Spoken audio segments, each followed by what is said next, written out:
당 대표로 물론 김두관 전 의원이 출마했지만 사실상 그거는 뭐 이재명 대표가 추대될 거라는 거에 네네. 의심의 여지가 없고 최고위원 저렇게 여러 명 출마하면 한 명 정도는 네. 한 명 정도는 지금 우리 당이 올바른 길을 가고 있는지 조금 회의가 든다. 나는 그런 문제 제기를 하려고 출마했다라는 사람이 한 명은 있어야 되는 그렇죠. 거 아닙니까? 최소한. 그게 바로 이제 우리가 말씀드리는 지난번에도 얘기했지만은 이재명 유신당이다라고 얘기했죠. 네, 이재명 유신당이라고 표현해 주셨죠. 그거를 그대로 보여주잖아요. 그러니까 목표를 설정을 하면 제가 이제 유신 때 대학을 다녔거든요. 예, 예. 그때 뭐 기억나시지 모르겠지만은 아니 머리를 길어 장발이라고 해서 그렇죠. 경범죄 예. 아니 미지 미니스커트, 스커트를 예. 입었다고 했고 또 하나 아주 황당한 일이 있었는데요. 그 대중가요를 할 때는 맨 끝에다가 항상 건전가요를 건전가요를 하나를 넣게 돼 있었어요. 예, 예, 그또 예. 하나 뭐냐면 이게 지금 이 노래는 사상이 불새 금지를 했었는데요. 예, 예. 이루어질 수 없는 사랑. 예. 그 금지곡이에요. 왜 사랑이 이루어질 수 없느냐라는 거죠. 예? 등등 해가지고 그 화라고 하는 노래가 있었는데 거기에 젖은 젖을 태운다 그래서 그거는 생활 정신에 위배된다 그래가지고 금지를 했었고. 예? 1970년대니까 칠십- 참 가능한 얘기지만 그게 참- 지금 일어나고 있는 거잖아요. 교수님 보시기엔 그 1970년대 지금 돌이켜 보면 정말 어떻게 보면 어떻게 썩은 미소가 날 것 저게 같은 말이 안 되잖아요. 그런 일들이 실제로 2024년 민주당에서 벌어지고 있는 것 같다. 그 말씀이신 거죠. 그래서 그때 1975년도에 그 제가 이제 대학교였던데요. 그 하길종 감독이라 아주 유명한 감독이 하길종 감독, 있었어요. 예, 예. 그 감독님이 이제 제작을 해서 아주 히트쳤었던 영화가 바로 바보들의 행진입니다. 바보들의 행진. 예. 그 바보들의 행진의 내용을 보면 그 유시 시대 때 아주 있을 수 없는 여러 가지 상황에 대해서 조롱하고 그거 보면 그 노래 속에 이제 송창식 씨가 부른 왜 불러가 나왔거든요. 예, 예. 그래서 결국 또 그것도 금지곡이 되잖아요. 왜 불러도 금지곡이 왜 금지곡이 됐었군요. 됐고, 예? 그리고 고래사장도 나오고. 예. 근데 그 내용은 뭐냐면 그 최인호 선생님 그 원작이었었거든요. 예. 그렇게 질식할 것 같은 정말 우리 사회가 뭔가 돌파구를 좀 마련했으면 좋겠다라고 하면서 기존에 있는 유신 체제에 대해서 저항했었던 예. 청년들의 저항을 얘기했었던 그런 영화였었어요. 그 일종의 그 질식할 것 같은 이 공간이 숨구멍 같은 영화였던 그랬었던 거죠. 거죠. 예. 지금 저는 질식할 것 같아요. 이런 식으로 국회가 국회로서의 기능을 못하고 예. 오로지 자신들의 목적을 위해서 의회를 수단으로 사용을 해가지고 예. 아까 초반에 우리 얘기했었던 결국은 이재명 대통령 만들기의 일환으로 한다고 한다면 이거는 대한민국의 비극이다. 하나 흥미로운 거는 예. 우리 TV조선에서 어저께 국민의힘 전당대회 당권 첫 TV 토론회가 열렸죠. 했었잖아요. 예. 예. 그때 물어봤잖아요. 예. 다음 2027년 대통령 선거 때 이재명 후보가 나올 것 같은 OX 퀴즈 세 번째 세 문제였죠. 번째 문제인데 예. 전원 다 저는 다 X를 들었더라고요. X를 왜 그랬을까요? 그분들 전부 다 나름대로 정치적 경륜도 있고 세상을 바라보는 안목도 있고 예. 그런데 이렇게 가져갔을 때 우리 국민들이 그걸 허용을 할까요? 아직까지 그걸 깨닫지 못하고 있다. 거꾸로 얘기하면은 이재명 대표가 굉장히 초조하구나. 이 대표 절박하구나. 절박하구나. 예, 이제 네. 이런 거를 가져갈 수가 있는데 절박함이 잘 운영이 되면은 좋은 결과가 나오지만 나쁜 방향으로 이렇게 가져가게 됐을 때 저 국민들의 저항이 이제 곧 분출될 수도 있다라는 거를 꼭 민주당이 저는 그래서 예. 제가 볼 때 이 변곡점이 어떻게 될까라고 이제 고민을 해보면 결국은 지금 이제 두 가지 심판 선거법 위반하고 위증교사에 대한 부분이 이제 제가 볼 때 10월 달에는 나올 것 같아요. 낙엽지면 그 언저리 나올 것 나올 것 같습니다. 같습니다. 1심 판결이. 왜냐하면 예. 9월 달에 이제 결심 공판이 되기 때문에 보통 결심 공판이 이루어지면은 한 달 후 정도에 이제 최종 선고 심판을 공판을 하죠. 선고 공판을 예, 예. 하거든요. 예. 근데 위증교사와 관련된 거라든지 그거는 벌써 영장실질 심사를 했었던 판사가 그걸 그 유창원 부장판사도 판사가 인정을 했었던 부분인 거예요. 위증교사 부분은 소명이 된다라고 된다고 예. 얘기를 했기 때문에 예. 그 제가 빠져나오기 힘들 것 같다. 예, 예. 그리고 또 이제 그 선거법 위반은 두 가지거든요. 예. 허위 사실을 유포한 부분인데 나는 김문기 모른다. 그렇죠. 그런 거 하고 백현동에 대해서 개발한 국토교통부가 거를 협박한 국토교통부가 거다. 협박해서 예. 했다라는 이 두 가지인데 선거법에서는 가장 엄하게 다스리는 게 두 가지예요. 하나는 뭐냐면 금전살포, 예. 그다음에 허위사실 유포거든요. 예, 예. 이럴 경우에는 벌금형이 100만 원 이상으로 나올 가능성이 굉장히 큰데 예. 만약에 1심이라고 하더라도 두 재판에서 만약에 정말 이재명 대표한테 당선 당선 무효와 무효나 피선거권이 이제 박탈되는 파는데 나온다고 한다면 저는 그게 변곡점이 될 거다. 급격히 그러면 흔들릴 수 있다. 급격하게 민주당 내부에서도 혼란이 올 수 있는 부분과 더불어서 야 이제 이런 식으로 가서는 안 된다. 예. 우리가 뭔가 정상적인 길을 가자라고 하는 나름대로의 그러한 여론이 친문 성향의 의원들을 중심으로 해서 저는 나올 것이다. 가능성이 충분히 저는 있다고 봅니다. 예. 그러니까 이제 뭐 이 주제를 좀 정리하자면 지금 민주당이 보이는 여러 탄핵 중독과 같은 행태들은 어떻게 보면 그만큼 이재명 대표의 막 임박한 사법 리스크에 대한 절박함이나 초조함이 묻어나는 다른 모습일 수도 있고 그렇습니다. 그러나 이게 지금 국민들 마음에 그 마음의 수첩에 계속 따박따박 적혀나가는 저러해도 되는 것인가에 대한 국민들의 분노 내지는 국민들의 어떤 비판이 쌓여가고 있고 그렇습니다. 그것이 어쩌면 1심 결과라는 변곡점에서 완전히 새로 응축돼서 폭발하거나 새로운 좀 임팩트를 만들 수 있을 것이다. 약간 그런 취지로 정리가 네, 됩니다. 최창직 교수가 예. 민주화 이후에 민주주의라는 책을 오래전에 쓰셨어요. 예. 근데 그 내용은 우리가 87년도 민주화가 됐는데 그게 지금 민주주의가 우리가 성숙돼 있나요?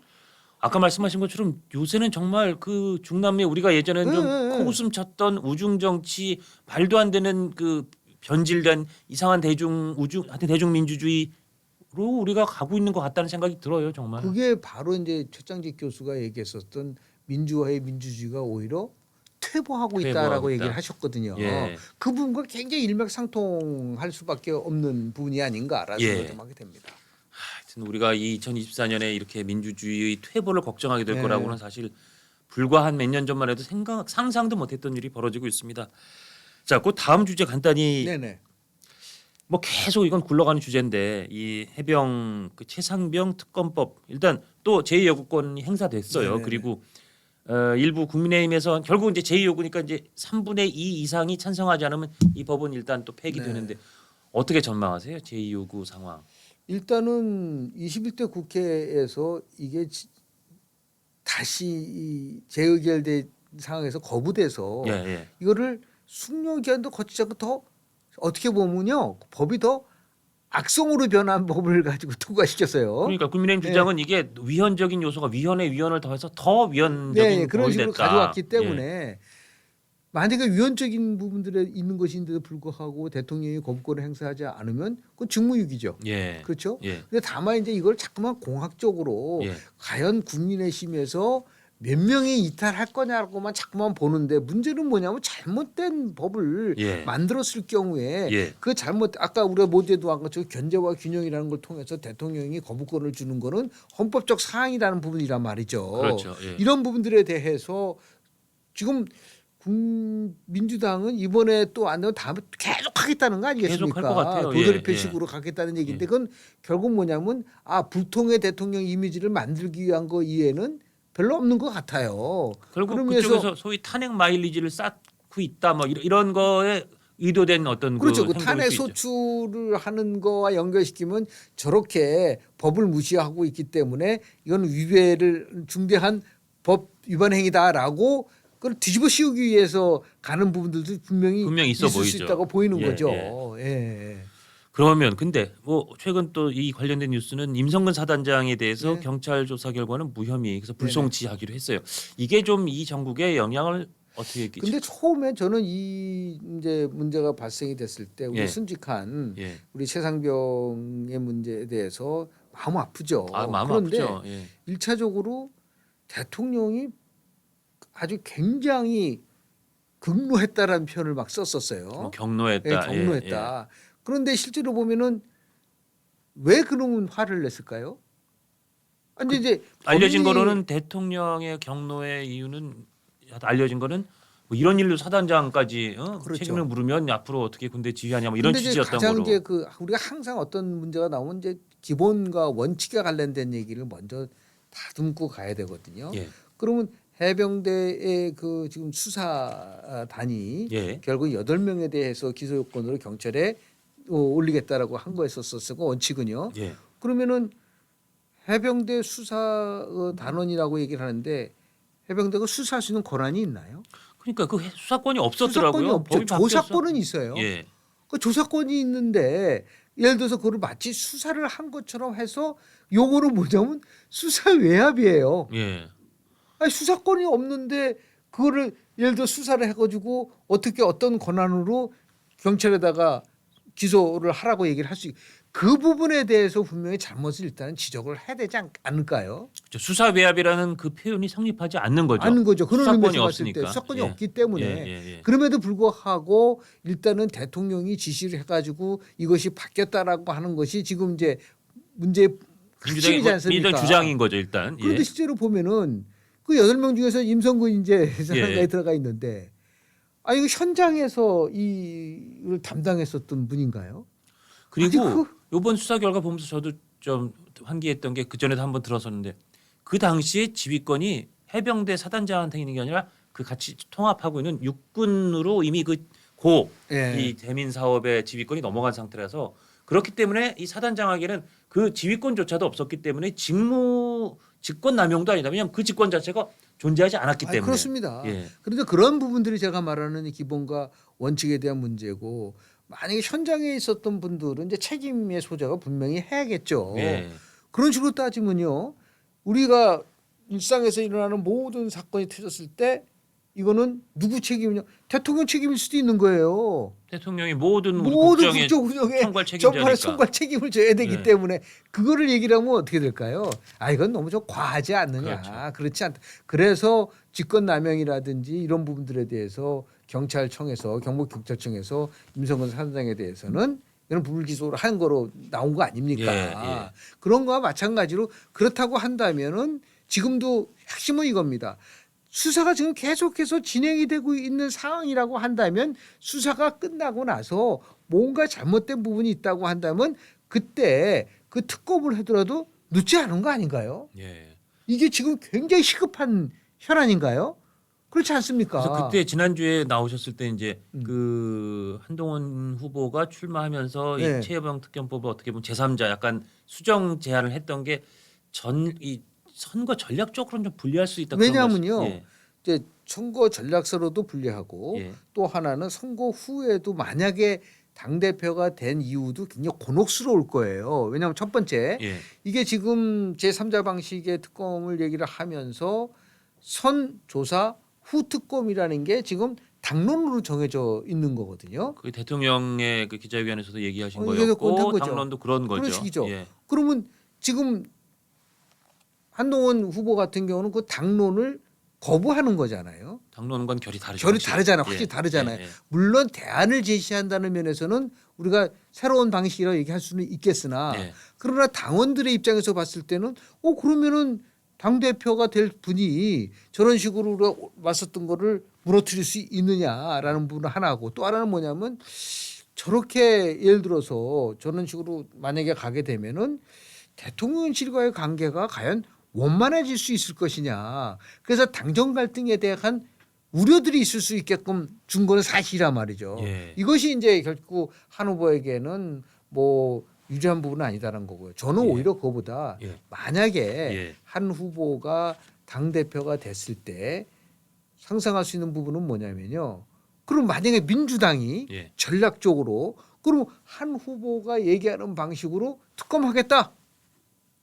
그럴 경우는 어떤 일이 벌어질까요? 근데 이제 제가 굳이 이제 한 후보 쪽 얘기를 들었던 거로 뭐 거기에 이제 반론 네네. 비슷하게 한다면 한 후보 쪽 얘기는 아마 그랬던 것 같아요.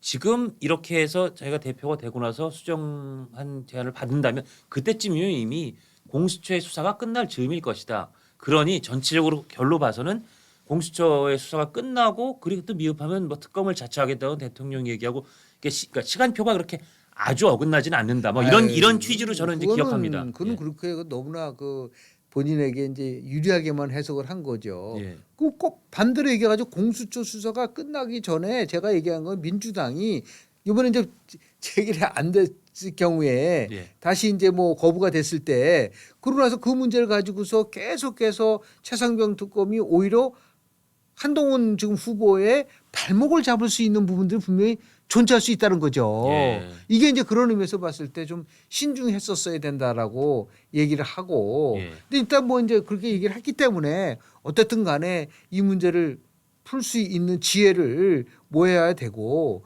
그리고 이제 뭐 이제 막상 이제 당 대표가 돼서 여러 가지 상황을 이제 검토를 했을 경우에 지금 조금 전에 예.